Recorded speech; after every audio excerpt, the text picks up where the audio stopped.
22 hectares, 35 000 commerçants, 1 million d'acheteurs quotidiens. Le marché de Dantokpa n'est pas seulement le plus grand marché à ciel ouvert d'Afrique de l'Ouest. C'est un cœur battant, une ville dans la ville. Situé sur les rives de la lagune de Cotonou depuis 1963, ce lieu emblématique qui abrite entre ses allées les vies et les espoirs des principaux grossistes du pays est sur le point de disparaître. Jugé vétuste et dangereux, ce marché historique sera remplacé par de nouvelles infrastructures réparties à travers le pays. Une sentence brutale pour certains gardiens de mémoire, souvent installés depuis des générations. Il est tout pour moi, le marché. Il est tout pour moi.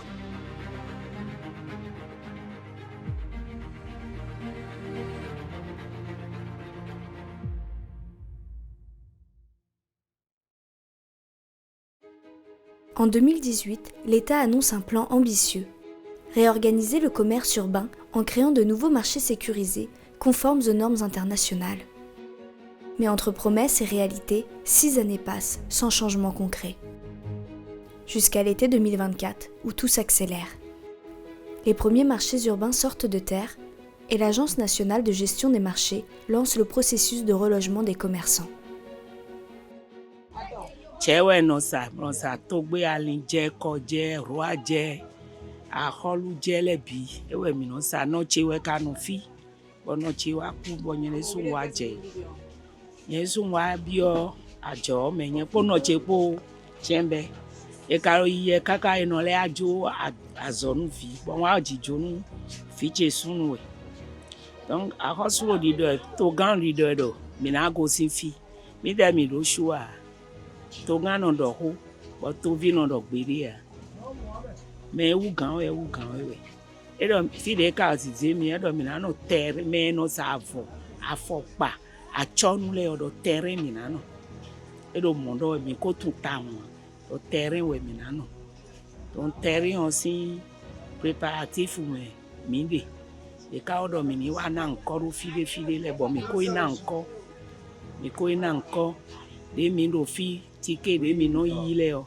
iro mi ni lo yi tian kliwe mi ko lo bit se tian kliwe mi ka do mi e blonu eno mi jenwe o fiche wena installé e we jan deje ajo ton deje we eyin de yin no santé ta yin do pulo pe lo le e grossis wena bo na no son agbanta lo ma aussi nko.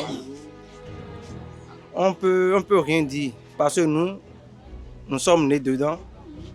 Nous sommes venus, donc on a trouvé Tokpa ici, donc on ne peut pas se lever un jour et dire on ne peut pas quitter d'ici.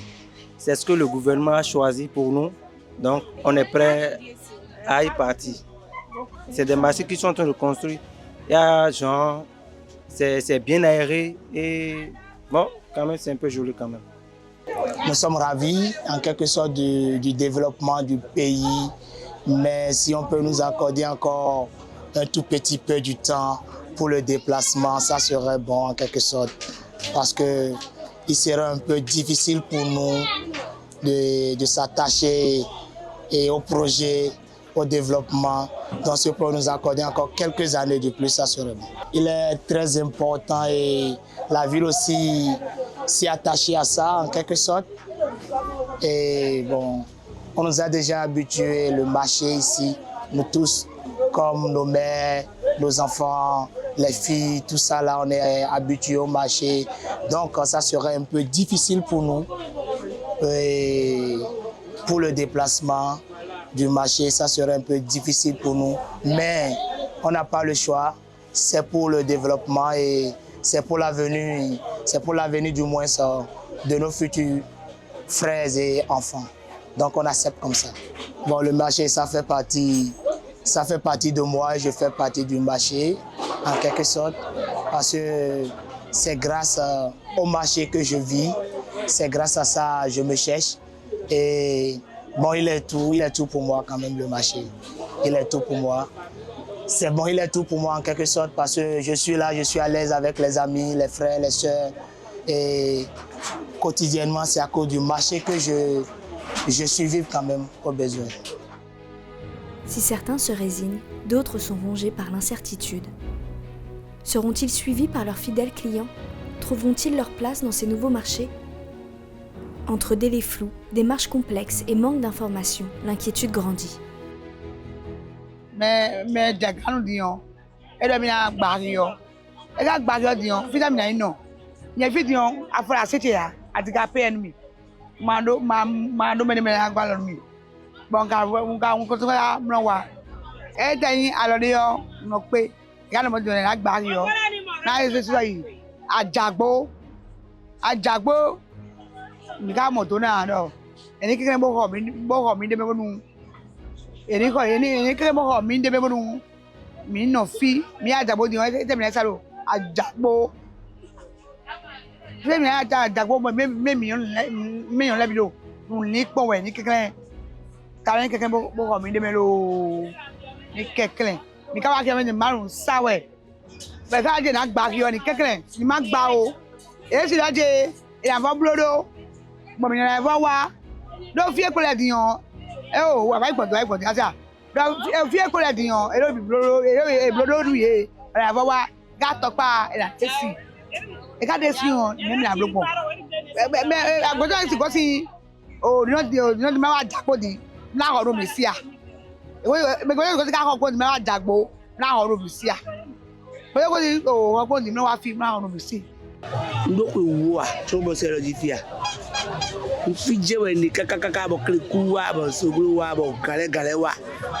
ni fire pon ni lo je ni aso che me ka di video da suwa bela na me duduwa ndo me ti bela na me duduwa go ba so lo di di so futire bi o po yo mi na je ebi on de mi na je mo na ni kekele si gwende ko ni agba si gwende ni ka bere asi ele di o se ko mo dam lo po gbere ya o ni ono ya vi mi ti ro kure bebe ni ko ma ka wu mi di ya nte we na adu ma do mede budu akaro nu ko ye ma ganze mi kakai do bonando minatwa himefi de mi fi di mo do apo nsalo ikunti me bi e ho me bi si towe do kale do kutono mo ho he me ansu pe ansu adado ansu nudi ovina lu bona ya zomi ni jema ya zomi jama ganze micro wa yen go ni ya zomi oyin lo baba mi ton ko ye mi ton ko ye zan ko wo so mo mi do ni le bayi nkekere jan do ne yen te po ahiroro su di ma to neta me bi e si jaji mi na wa dun bona so ba nu po mi na so wa gbogbo nu ni kekere na mi boku nu bra o mi to taron gami to mo to mi eyin gami to mo so yin to mi no mo yin bo ma wo yin baba da ho mo bo mi so yi ni kekere. Alors que Dantokpa s'efface peu à peu, les souvenirs, eux, restent ancrés dans les regards et la mémoire de ceux qui l'ont habité.